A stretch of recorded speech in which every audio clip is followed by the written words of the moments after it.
Muy buenas noches, o más bien tardes. Ahora ya con el cambio de horario ya es más bien tardes, buenas tardes. Nos da muchísimo gusto. Unas felices Pascuas de Resurrección para todas y para todos, y también unas felices fiestas de la primavera y de la paz aquí de la ciudad de nuestro querido San Cristóbal. Nos acompaña esta tarde, como siempre, la licenciada Marilena Gordillo, que por cierto en días pasados debutó como representando a la Virgen María en la ópera de Jesucristo Superestrella, que colocaron allí perfectamente en la plazuela de Guadalupe, allí en la parroquia de Guadalupe, bajo la dirección del padre Bernardo.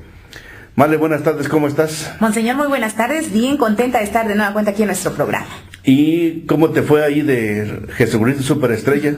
Una experiencia muy bonita. La verdad es que las personas que fueron nos comentaron por ahí que se sintieron bien contentas, y algunos dicen que hasta lloraron, porque fue una obra como que muy representativa de la vida de Jesús, y pues con los cantos, muy completa, la verdad muy completa, y bien contenta de haber podido participar y de que me haya pues elegido el padre para estar ahí y apoyarlos. Oye, ¿y cuántas representaciones hicieron?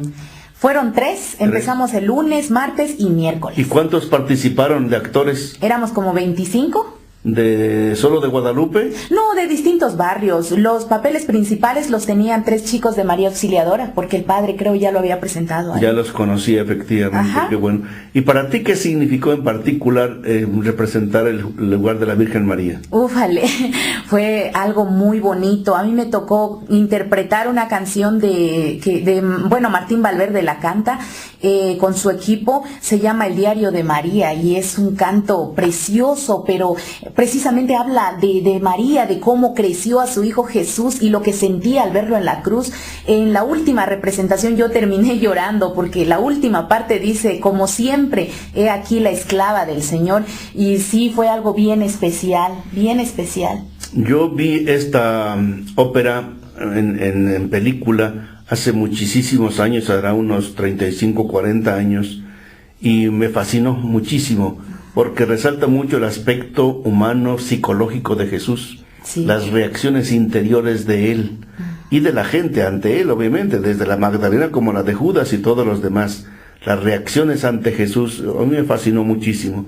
Sin embargo, al final, como el original es hecho por unos protestantes ingleses, les falta más resaltar la resurrección, que es lo que nosotros ahora estamos celebrando. Claro. Esta semana de Pascua, de resurrección. ¿Qué te significa para ti la resurrección de Jesús?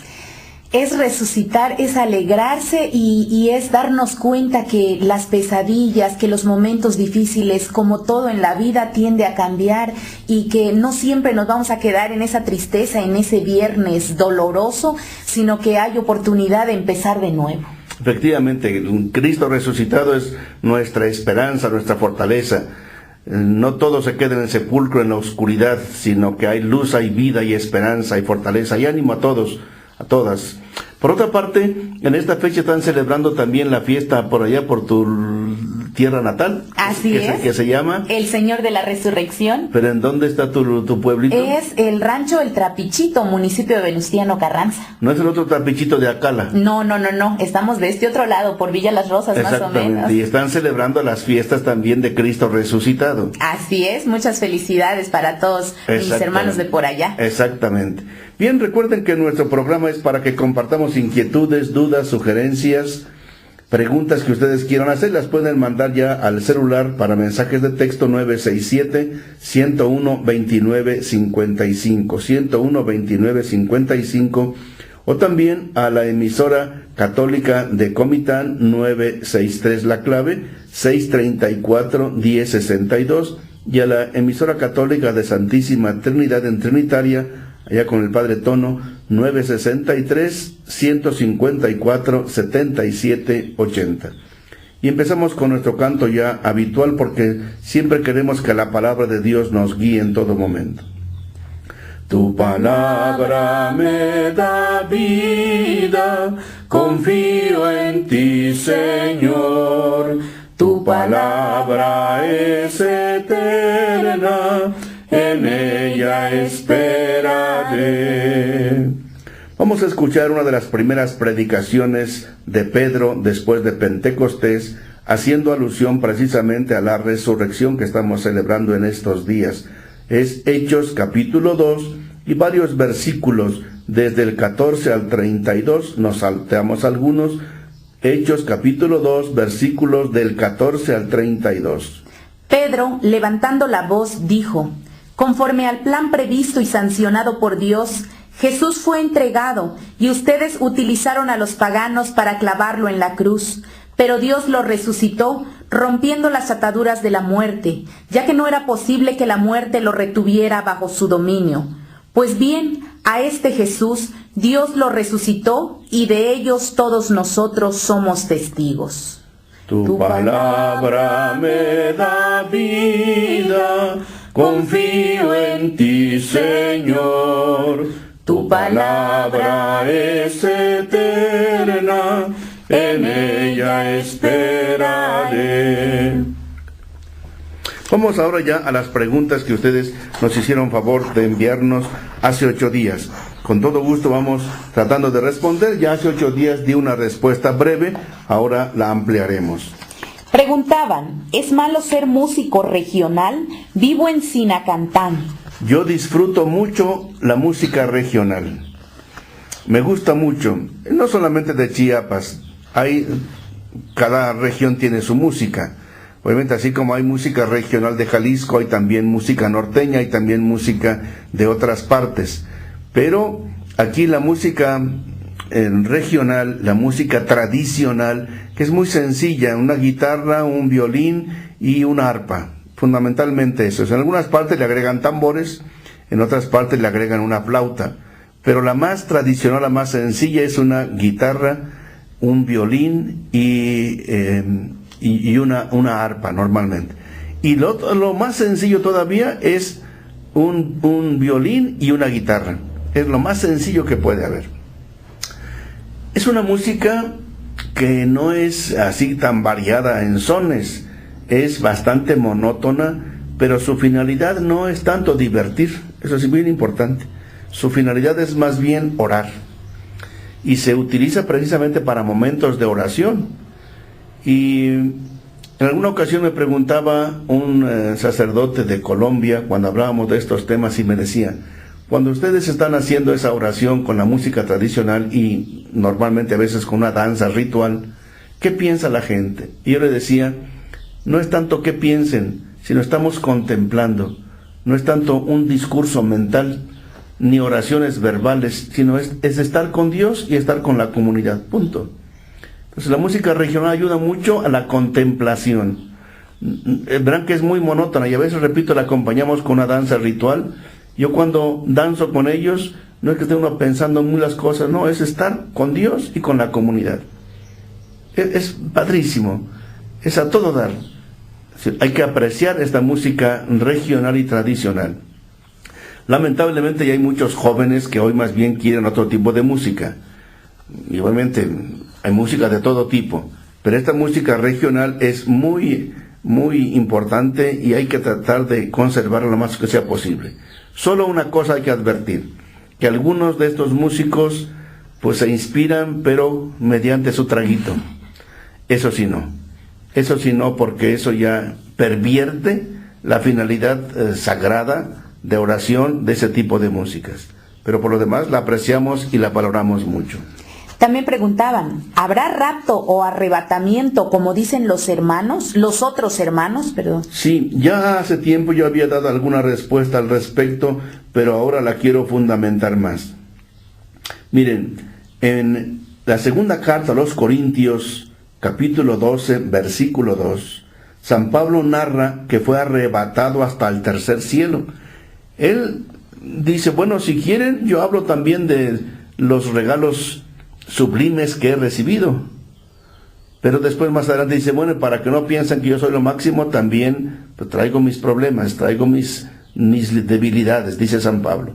Pero él habla de un arrebatamiento, así dice, que fue arrebatado, así dice, hasta el tercer cielo. Lo pueden leer en 2 Corintios capítulo 12, versículo 2. Y en ese mismo sentido, el mismo San Pablo nos dice en primera carta a Tesalonicenses 4:17, que seremos arrebatados sobre las nubes para encontrarnos con el Señor y estar para siempre con Él. Aquí nos está hablando como de la venida final de Jesucristo, que seremos, dice así tal cual, arrebatados sobre las nubes para encontrarnos para siempre con el Señor. Entonces, ¿habrá rapto o arrebatamiento? Bueno, en el sentido de qué pasa después de que muramos, vamos adelante a responder a ello porque hay otra pregunta al respecto. Pues somos llevados por Dios. No significa que a fuerzas suenen trompetas y clarines y ángeles y nubes. No, son lenguajes simbólicos, sobre todo de la venida final de Jesucristo.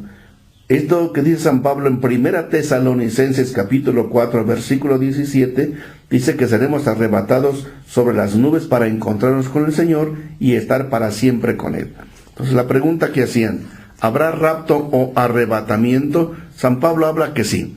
Ahora, él lo describe de alguna manera, pero no necesariamente tiene que ser así. Seremos llevados ante Dios y es lo importante. La forma solo Dios la sabe con detalle. Continúa, como que hay una secuencia entre esta otra pregunta que dice, ¿qué diferencia hay entre segunda venida de Cristo, rapto y fin del mundo? Prácticamente es lo mismo, Es decir, el fin del mundo será con la segunda venida de Cristo. ¿Cuándo se va a acabar el mundo? Solo Dios lo sabe. Pueden faltar millones y millones de años, porque si aquí nuestro mundo depende mucho del Sol, al Sol, según los científicos, le faltan millones y millones y millones de años para que se acabe. Claro que si se acaba el Sol, se acaba la Tierra, se acaba la vida, ya no habrá vida aquí entre nosotros. Eso es lógico. Pero ¿cuándo será? Cuando Dios quiera y cuando Dios pueda cumplir esa palabra que Él ha cumplido. Él lo puede hacer cuando Él quiera. Cuando Él quiera. Y la palabra de Jesús es muy clara. Sin embargo, ustedes pueden leer los capítulos 24 y 25 del Evangelio de Mateo, en que Jesús nos advierte que estemos preparados porque no sabemos a qué hora será el fin del mundo y a qué hora será el fin de cada uno. Los capítulos 24 y 25, y por ejemplo, vamos a escuchar lo que dice en Mateo capítulo 24, versículos 39 al 41. Mateo 24, del 39 al 41. Cuando sea la venida del Hijo del Hombre, de dos hombres que estén juntos en el campo, uno será llevado y el otro no. De dos mujeres que estén juntas moliendo trigo, una será llevada y la otra no. En el sentido de que puede haber un rapto, es decir, que Dios se lleva a uno y queda al otro, pues sí, así es, efectivamente. Ahora, son detalles de un lenguaje también apocalíptico. Ustedes pueden leer además en Marcos capítulo 13, versículos 24 al 27, Marcos 13 del 24 al 27, y en Lucas capítulo 21, versículo 27, donde Jesús mismo habla de su segunda venida y que será coincidente con el fin del mundo. Pero repito, esto no es para meter miedo, sino para siempre estemos preparados, porque nuestro fin puede ser en cualquier segundo, y hay que estar en las manos de Dios.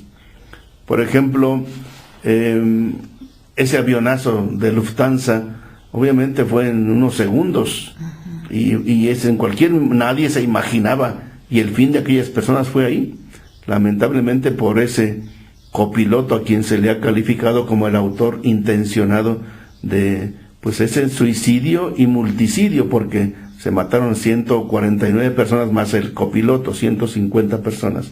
Entonces nuestro fin puede ser en cualquier circunstancia o momento, los que viajamos en avión o por tierra o en nuestra propia casa. En cualquier lugar pueden venir las circunstancias, que estemos siempre preparados, no para tener temor, sino como una advertencia clara.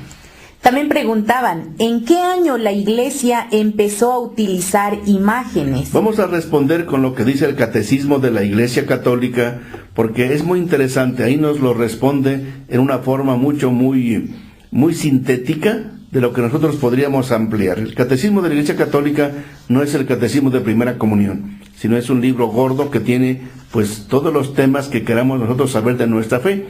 Lo que tiene el credo, lo que son los sacramentos, lo que son los mandamientos y lo que es la oración.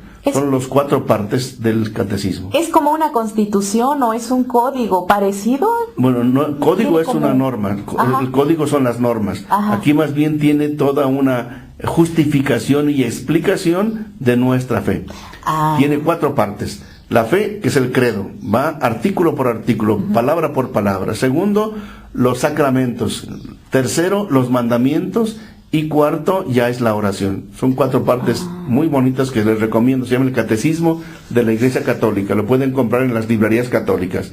Y dice del número 2129 al 2132. Vamos a leerlo y si hace falta algún comentario lo hacemos. Eso para responder cómo empezó la Iglesia a utilizar imágenes. Entonces el número 2129... El mandamiento divino implicaba la prohibición de toda representación de Dios por mano del hombre.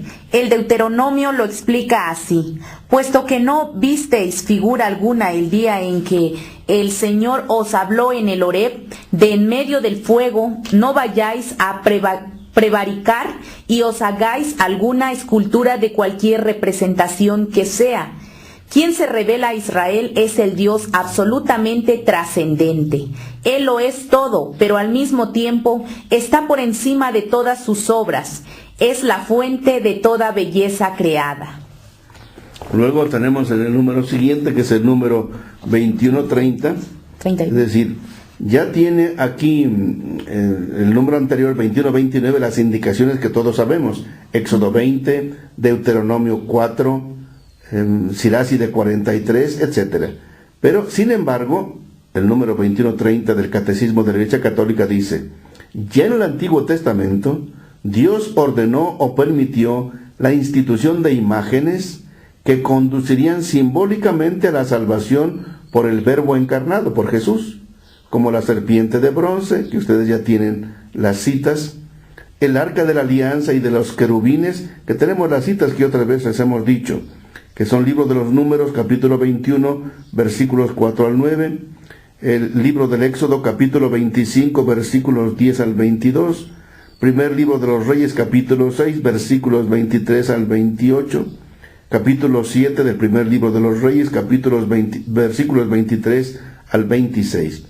Y sigue diciendo ahora el número 2131 del Catecismo de la Iglesia Católica, el 2131. Fundándose en el misterio del Verbo encarnado, el séptimo concilio ecuménico celebrado en Nicea del año 787 justificó contra los iconoclastas el culto de las sagradas imágenes, las de Cristo, pero también las de la Madre de Dios, de los ángeles y de todos los santos. El Hijo de Dios, al encarnarse, inauguró una nueva economía de las imágenes. Es decir, a la pregunta que hacen, ¿cuándo la Iglesia empezó a utilizar imágenes?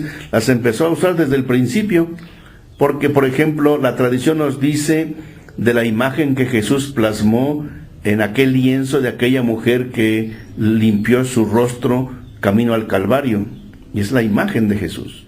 Y en Turín se conserva la sábana santa que tiene plasmada la imagen de Jesucristo en el sepulcro, donde fue Jesucristo colocado en el sepulcro, y ahí está un rostro de Cristo. Entonces las imágenes, mismo Dios las plasmó, pero al principio pues había también sus dudas, si había que utilizar imágenes o no, había discusiones, y este número 2131 del Catecismo nos recuerda que históricamente fue el segundo concilio el segundo concilio de Nicea, que está celebrado en el año 787, que ya autorizadamente dijo que sí se podrían utilizar las imágenes, porque había una corriente de los llamados iconoclastas. Iconoclastas, klaein significa en griego romper, destruir. Iconoclastas, los que destruyen, queman las imágenes. Eso ya desde hace tiempo lo sabían, no solamente ahora. Los iconoclastas, que era una corriente muy fuerte, que ellos decían lo mismo que dicen los hermanos protestantes. Bueno, pues desde entonces ya la iglesia. Y fíjense cómo la iglesia protestante, en los que siguen a Lutero, a Calvino y a Zwinglio, que son los originales, ellos conservan imágenes.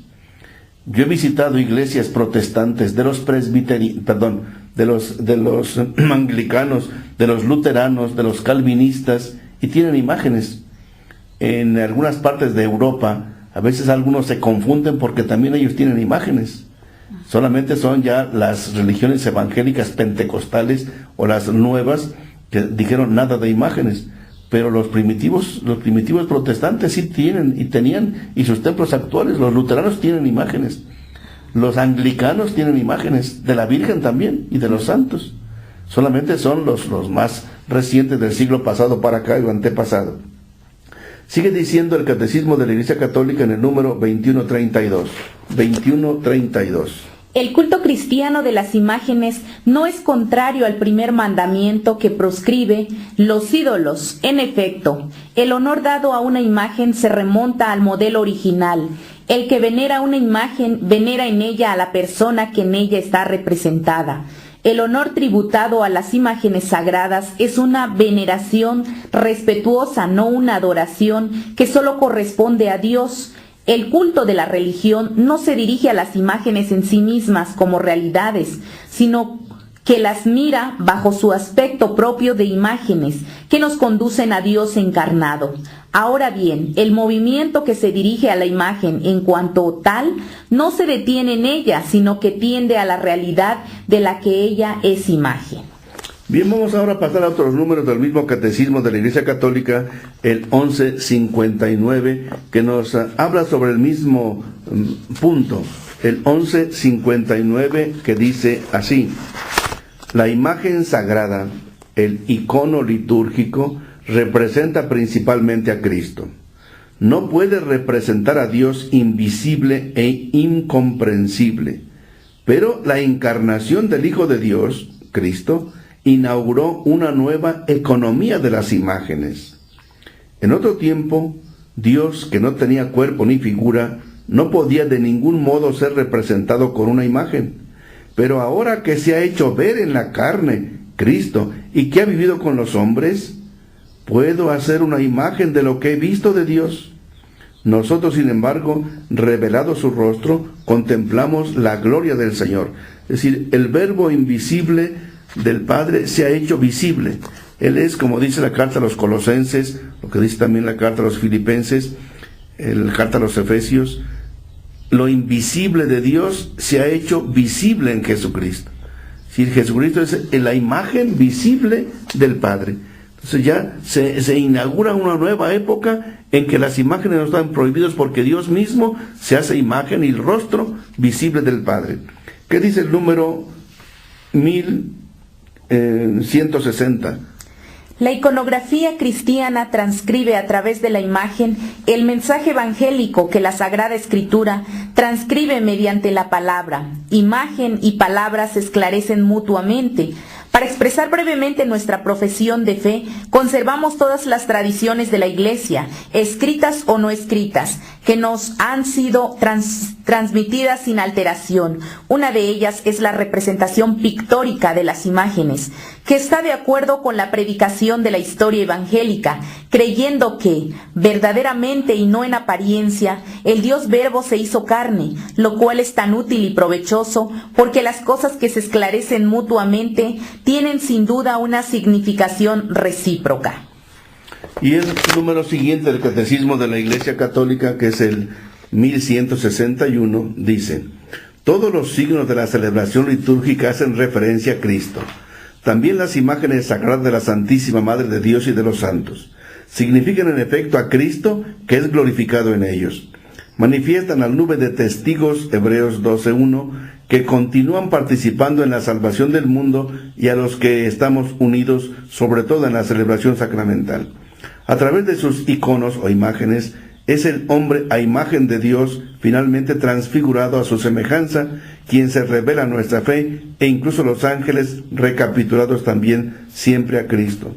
Por eso se nos dice claramente en el Catecismo: siguiendo la enseñanza divinamente inspirada de nuestros santos padres y la tradición de la Iglesia Católica, pues reconocemos ser del Espíritu Santo que habita en ella, definimos con toda exactitud y cuidado que las venerables y santas imágenes, como también la imagen de la preciosa y vivificante cruz, tanto las pintadas como las de mosaico u otra materia conveniente, se expongan en las santas iglesias de Dios, en los vasos sagrados y ornamentos, en las paredes y en los cuadros, en las casas y en los caminos, tanto las imágenes de nuestro Señor y Dios y Salvador Jesucristo, como las de Nuestra Señora Inmaculada, la Santa Madre de Dios, de los santos ángeles y de todos los santos y justos. Recuerden que esto lo indicó el Segundo Concilio de Nicea en el año 787, ante tantas dudas que había al respecto.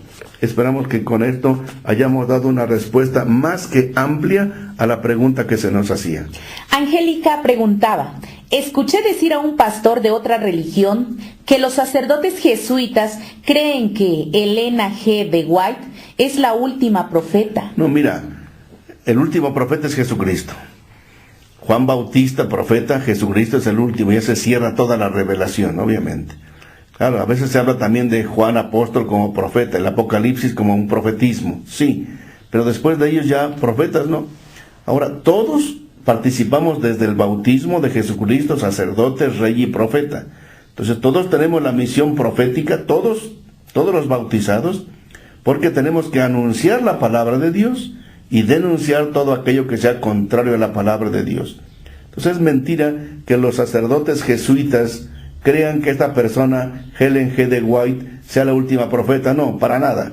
Los jesuitas son gente muy inteligente, no andan pensando cosas que no. Ojalá que todos seamos buenos profetas para que de veras comuniquemos a otros la palabra de Dios. También preguntaban, ¿es cierto que la Biblia anteriormente hablaba de reencarnación, pero fue quitado hace 3 siglos? Mentira. La Biblia no ha hablado de reencarnación. Y eso no fue quitado de ninguna manera. Eso no existe en la Biblia. Como reencarnación en cuanto tal, no. Que podamos resucitar es distinto, pero somos nosotros mismos quienes resucitamos. Ahora, hay un texto en que se pudiera hablar de reencarnación, cuando se dice que Jesucristo dice que Elías ya vino, y algunos dicen, él se refería a Juan el Bautista, como si Elías se hubiera reencarnado en Juan Bautista. No ese es el sentido de reencarnación, más bien la misión que tuvo Elías de convertir al pueblo para que se arrepintiera, es la misma misión de Juan Bautista. Si el espíritu que inspiró a Elías de invitar al pueblo a la conversión es el mismo espíritu de Dios que inspira a Juan Bautista, que es el quien invita también a la conversión. Pero no es una reencarnación en el sentido físico de la palabra. Es el espíritu de Dios que inspira a unos y a otros, y es el sentido, pero no habla la Biblia de reencarnación. También preguntaban, ¿por qué en Chamula cuando se bautizan no hay pláticas ni leen un texto de la Biblia?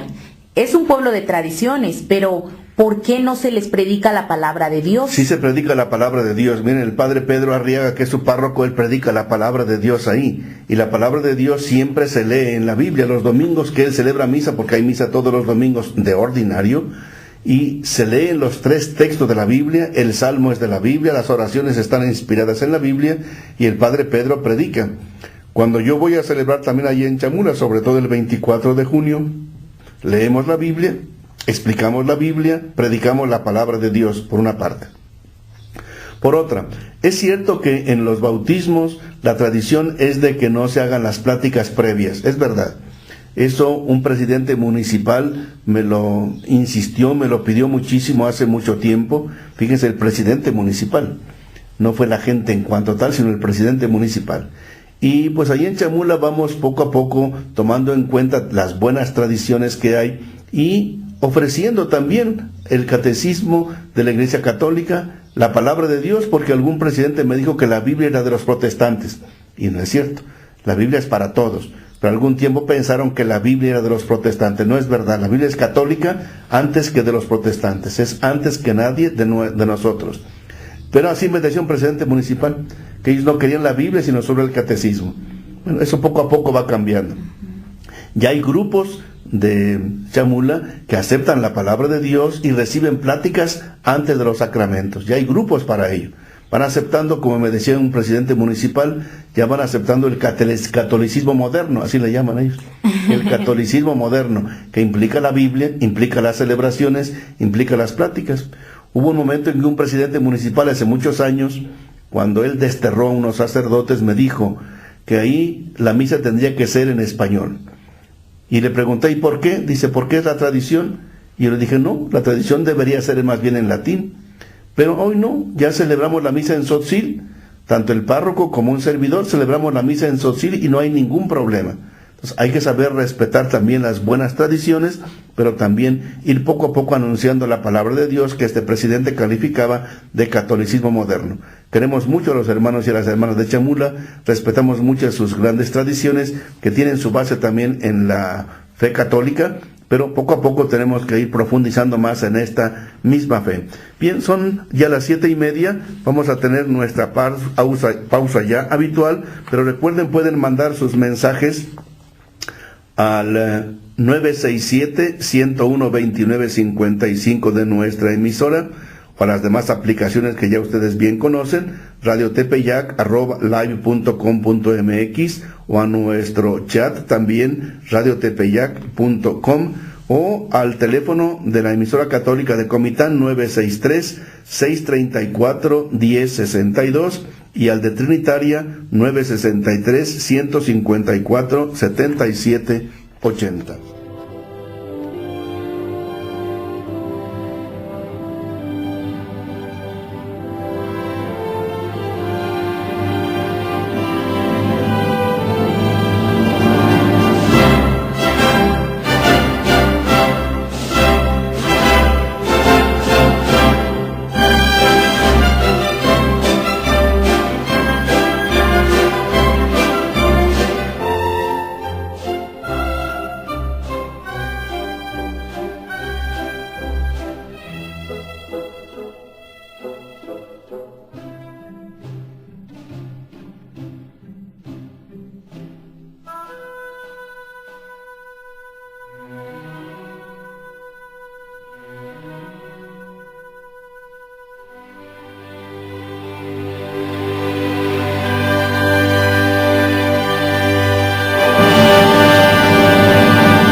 Muchas gracias por todos sus mensajes que nos están llegando.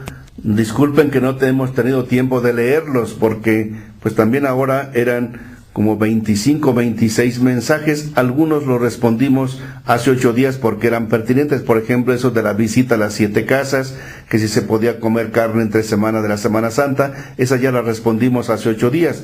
Pero para esta ocasión nos quedaron pendientes 23 preguntas. Apenas llevamos la número 7, entonces nos quedan varias. Por eso disculpen que no estamos leyendo las preguntas que ustedes nos envían, pero mándenlas con confianza. Continuamos con las que tenemos pendientes de hace 8 días. Princesa preguntaba, ¿qué significan las citas que aparecen en los márgenes de algunos capítulos o versículos de la Biblia? Hace 8 días ya te lo decía, Princesa, que ustedes ven en varios textos de la Biblia aparecen al margen algunas citas. ¿Qué significa? Que son lugares paralelos. Paralelos, que significa que dicen lo mismo con otras palabras, o hacen alusión a un texto que dice ahí, por ejemplo, Mateo, cuando dice que así se cumplió lo que había dicho el profeta Isaías, y te pone al margen dónde está lo que dijo Isaías, en el capítulo 7 de Isaías, lo de la Virgen que iba a concebir al Emanuel. Entonces, las citas al margen significan que tú puedes consultar esas citas paralelas y vas a encontrar una referencia u otro texto dicho de otra manera sobre la misma cita bíblica. También preguntaban, soñé que estaba en la iglesia con madres y un padre y me dieron una medalla. ¿Qué significa? ¿Para ti qué significaría esto, Male? Que tú soñaras eso, ¿para ti qué significaría? Que me dan una medalla, Dios mío, tendría miedo. Tal vez me están eligiendo para ser religiosa o... Mande. ¿Y por qué te da miedo? Si es tan bonito. Pregúntale a las religiosas, ellas se sienten felices. Si Dios te llama, verás que lo vas a disfrutar. Siempre me ha asustado más bien los cambios en mi vida. También me asustaría el matrimonio, o sea, me asustan los cambios. Claro. Es decir, ya estás más estabilizada. Oye, por cierto, ¿cómo te está yendo de trabajo? Más o menos. Ahorita pues estamos descansando unos días y pues no hay mucho trabajo que digamos. Ahí vamos. A ver, pero recuerda tu oficina, ¿dónde está? Tu buffet. Estamos en calle Francisco León, número 56A, en el barrio de Santa Lucía. Exacto. Repítelo porque hay gente que yo la recomiendo mucho a Male porque es muy buena abogada. Cobra sus derechos como es, pero no es de esos que conocemos algunos abogados muy tranzas. No, ella es muy correcta, muy honesta. Entonces, ¿nos puedes decir nuevamente la dirección? Sí, es calle Francisco León, número 56A, en el barrio de Santa Lucía. ¿Ya tienen teléfono ahí o todavía no? No, todavía no tenemos teléfono. ¿Cómo se cambiaron? Bueno, cuando lo tengan ya lo diremos oportunamente. Muchas gracias, monseñor. ¿Seguimos adelante? Sí, claro, preguntan también. Juan, mi pareja y yo... pero no se respondió la pregunta esta de la persona que dice que soñó que... Bueno, que puede ser religiosa también. Que hay que pregunte a Dios, si Dios le llama para la vida religiosa, que no tenga miedo, como ciertas personas miedosas. Bueno, dice la siguiente pregunta, monseñor. No tengo miedo. Juan, mi pareja y yo queremos casarnos solo por la iglesia, no por lo civil, porque desafortunadamente utilizan lo civil solo para demandar. ¿Podríamos casarnos solo por la iglesia? ¿Tú qué dices, buena abogada? Por supuesto que no es así. Yo creo que cuando hay una buena relación, considero que no es necesario llegar a demandas, ni mucho menos, sino dentro del mismo respeto que uno se tiene cuando de pronto empiezan a fallar las relaciones, pues amablemente cada quien tomar su rumbo, respetuosamente, no hay necesidad de llegar a demandas y cosas así. A ver, nosotros permitimos que se puedan casar por la iglesia sin casarse por lo civil cuando hay alguna razón justificada, sea por dinero, sea por tiempo, sea por otras razones, o cuando, por ejemplo, alguien no pudo resolver su divorcio civil con alguna otra persona y ya se hizo todo lo posible, no se ha podido. Yo puedo autorizar que se casen por la iglesia sin un nuevo matrimonio civil, porque no siempre es fácil. A veces hay divorcios que se promueven y tardan años. Son largos, sí. Y no se les puede esperar que hasta que se divorcien por lo civil se podrían casar por la iglesia, porque algunos fueron casados solo por lo civil. No fueron casados por la iglesia, solo por lo civil. Entonces yo puedo autorizar que alguien pueda casarse solo por la iglesia sin casarse por lo civil. De ordinario, sin embargo, sí lo pedimos. Es el trámite normal. Si ustedes han decidido no casarse por lo civil, hablen con su párroco. Porque si hablan solo con la secretaria, ella les va a decir, no, es un requisito indispensable casarse por lo civil también. Hablen con su párroco y díganle cómo yo lo estoy explicando. Y si tienen problemas, hablen conmigo. Porque a veces no hablan ustedes suficientemente claro y el párroco les da una respuesta no adecuada. Hablen de lo que se trata. Yo les decía hace 8 días que mis papás se habían casado solo por la iglesia. Los míos también. Sí, porque la tradición mucho antes era así. Y hay algunos países, hasta la actualidad, donde el matrimonio por la iglesia tiene efecto civil. Hay algunos concordatos entre la iglesia y el Estado y se le da validez civil al matrimonio religioso. Aquí entre nosotros no, son cosas independientes y está bien que sean independientes. Pero sí se podría. Sin embargo, lo más recomendable es de que se casen por lo civil, si les es posible. ¿Tú cuáles son las ventajas, Male, que le ves a que se casen también por lo civil? ¿Qué ventajas hay?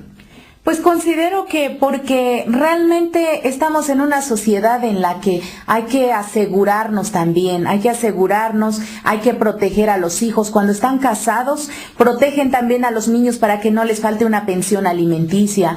A la esposa se protege por alguna infidelidad o cosas así que quieran divorciarse, pues la mujer está protegida o el hombre está protegido porque ahora ya no se sabe. Entonces, pues es una protección, pero si como dicen ellos, se conocen bien y saben que no van a llegar a una demanda y algo así, pues también es respetable si solamente se quieren casar por la iglesia.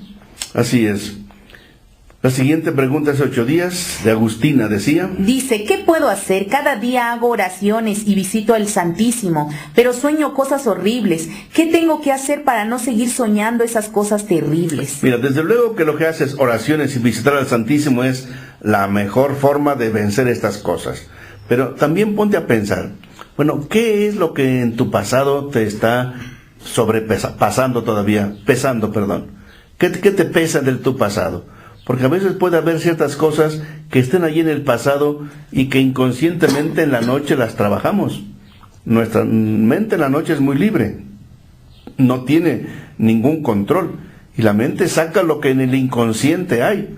Muchos de los sueños reflejan el inconsciente, como aquella persona que dice, me sueño con 3 sacerdotes y una religiosa que me dan una medalla. Pues algo está diciendo eso, que la persona está pensando en esa posibilidad y Dios le puede confirmar con un sueño lo que está pensando. Pero si usted sueña cosas horribles antes de dormir, pues haga su oración y encomiéndese al Señor. Y cuando despierte, porque a veces pesadillas nos despiertan y dicen, ay, qué bueno que era un sueño, pues volverá a dormir con toda la tranquilidad del mundo. Si tiene agua bendita, pues también derrame agua bendita para usted y para su habitación. Bueno, son distintas formas, pero no se angustie por ello, no tenga miedo de ello, no significa mayor problema. Pero sí analice si alguna cosa por ahí de su inconsciente le está afectando.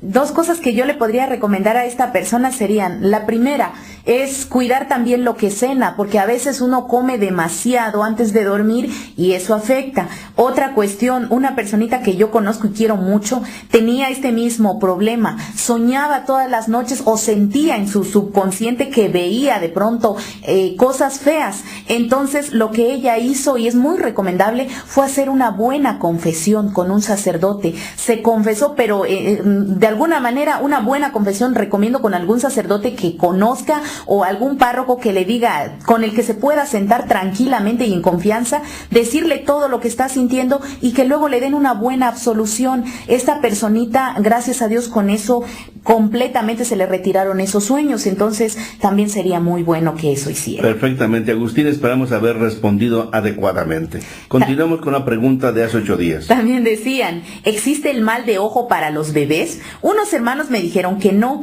Entonces, ¿por qué al pasarle un huevo a un bebé se le calma y se les quita otros malestares? Miren, hace 8 días yo les decía brevemente que una tía mía, que ya falleció hace muchísimos años, sufría mucho porque ella tenía una concentración mental que efectivamente si se fijaba mucho en un bebé, el bebé se inquietaba mucho. Si ella veía una flor y le gustaba y fijaba la mente en esa flor, la flor se secaba. Y algo más todavía, yo lo vi. Y si ella se fijaba en un vaso, que era qué bonito vaso, se estrellaba el vaso, de veras. Wow, cuánta energía. Era una energía mental, es magnética, muy fuerte. No es ojo en el sentido de brujería, no. Es la fuerza mental que algunas personas tienen. y que efectivamente se pueda hacer ojo al bebé, le decimos ojo por decirlo de alguna manera, pero que puedan afectarle, sí puede hacerlo. Sí puede ser. Ahora, no cualquier dolor del niño, cualquier llanto del niño sea cuestión que le hicieron ojo. No necesariamente. O que a veces aquí ponemos que, por ejemplo, que dicen que el ámbar es bueno para combatir el ojo y que te hagan otro tipo de cosas. Pues no es tan raro eso, ¿eh? Puede pasar. Si pueden pasar cosas extrañas que nos hacen pensar que algo de eso debe haber. Es decir, Dios en la naturaleza nos dio muchas cosas buenas. ¿Cuántas matas de aquí, cuántas hierbas, cuántas plantas sirven para curar muchos males que a veces pueden pensar que es brujería y no? Yo aquí me he curado con muchos remedios caseros que he aprendido aquí en Chiapas y también en mi pueblo se usan y sirven y no es brujería. Entonces también que los huevos tengan cierta capacidad de atraer ciertos males, sí, cierta energía, es verdad. Entonces no es brujería. Pero hay que ver que muchas cosas Dios las ha puesto en la naturaleza para nuestro propio bien. Y seguimos adelante porque, disculpen, repito, que no leamos las preguntas que ustedes nos están enviando porque se nos agota el tiempo y todavía nos faltan varias preguntas. ¿Los discípulos eran casados cuando recibieron la sangre y el cuerpo de Cristo? Pregunta. La mayoría consta que sí, empezando por Pedro, que eran casados.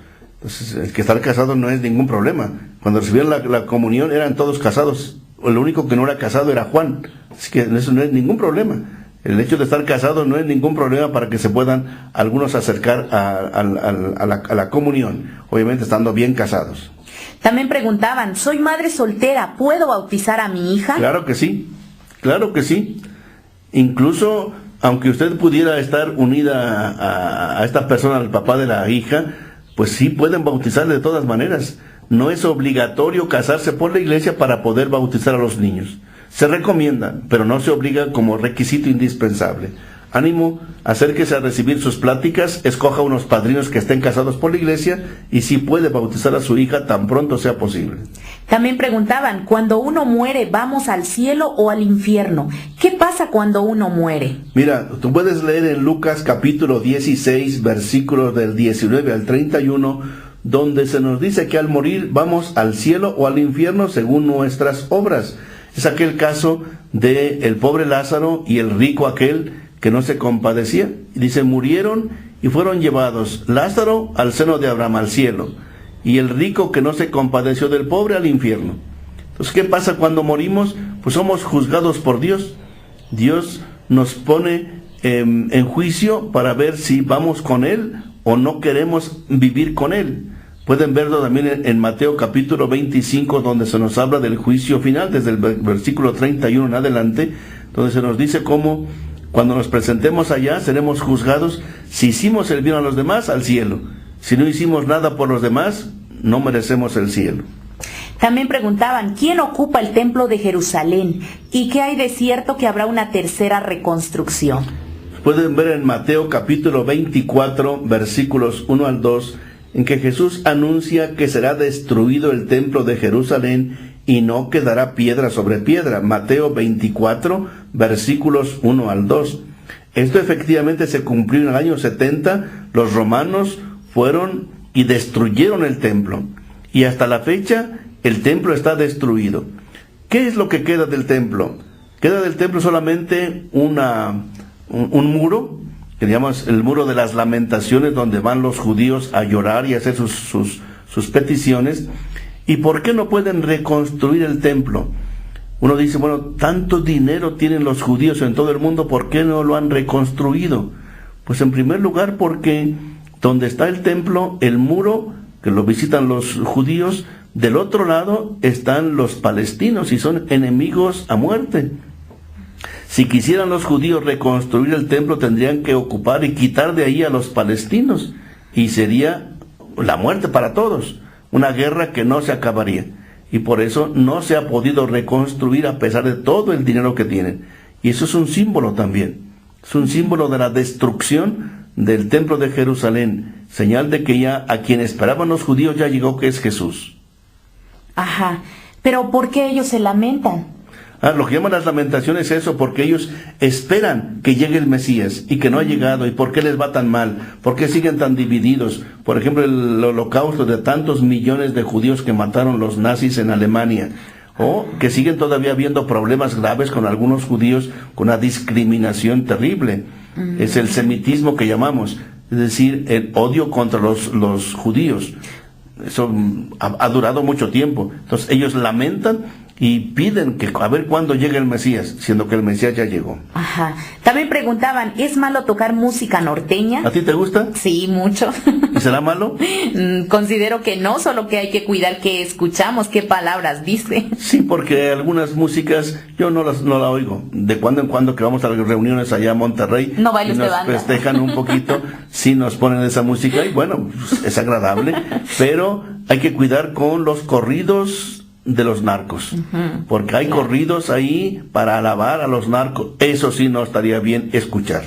También preguntaban, ¿qué puedo hacer? Hay muchachos que me quieren, pero yo no quiero cualquier joven, yo quiero un buen esposo. ¿Qué le dirías tú a esta persona? Pues que de pronto hay chavos que tienen muchas cosas muy buenas y que a veces no nos damos la oportunidad de conocerlos. Hay que darnos la oportunidad de conocerlos. Si no nos agradan, pues hay que seguir esperando y sobre todo hay que pedirle mucho al Señor discernimiento para poder elegir a la persona adecuada y que Él nos ayude, ¿no?, a encontrarla. Eso, pero no a cualquiera le hagas caso, porque algunos te buscarán, no sé, por el cuerpo, por lo físico, por alguna otra cualidad que tengas, por tus ojos o por tu configuración, pero fíjate qué tipo de persona es, si no es borracho, si no es violento, cómo trata a sus hermanas o a su mamá, si es responsable en el trabajo, si estudia, si te respeta, si te da tu lugar, si no anda luego pensando en la cama, si más bien te respeta, te escucha, te valora.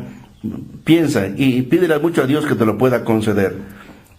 También nos faltó una pregunta, la 18. Claro, dice, explicarlo de un Dios en tres personas iguales y distintas, el Padre, el Hijo y el Espíritu Santo. Eso no se puede explicar, es el misterio de Dios. Lo creemos porque Jesús lo dijo. Pueden ver en Mateo 28, en Marcos 16, donde Jesús nos habla que hay que bautizar en el nombre del Padre y del Hijo y del Espíritu Santo.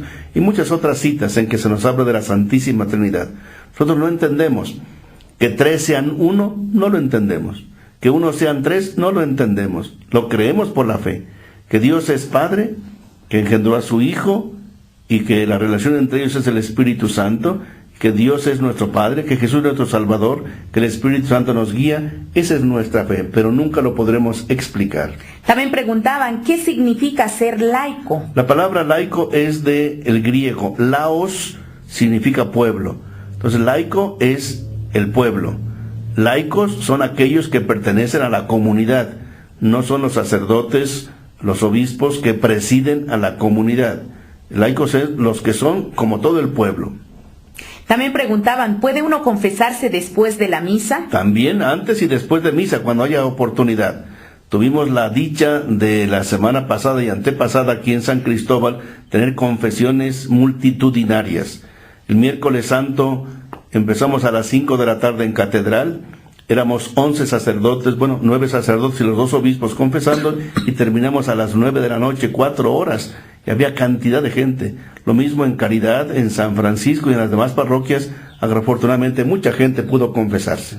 También preguntaban, ¿cuál sería su consejo respecto a cómo vivir armónicamente con personas de religión cristiana? Yo soy católico y tengo amigos que comparten la fe de Dios, pero ellos tienen tradiciones y costumbres diferentes. Respetarnos. Porque si nos ponemos a discutir, acabamos peleados. Yo también tengo conocidos y amigos de otras religiones y no peleamos, no discutimos. En alguna vez preguntamos. Yo una vez recuerdo mucho con un adventista, le decía, oye, ¿ustedes por qué esto? Y él me decía, ¿y ustedes por qué no cobran y exigen tanto el diezmo? Y le decía, bueno, ¿y ustedes cómo se sostienen? Y así nos platicábamos, pero como amigos. Pero si nos ponemos a discutir, terminamos peleando y eso no conviene. También preguntaban, ¿será que puede orar para mis hermanos que toman mucho? Lo escucho en San Ramón. Claro que sí, nuestra oración por todos ellos y por todas las familias. Muy bien. Se nos ha acabado el tiempo, vamos a concluir con nuestro canto final. El Señor es mi luz y mi salvación, el Señor es la defensa de mi vida. Si el Señor es mi luz, ¿a quién temeré? ¿Quién me hará temblar?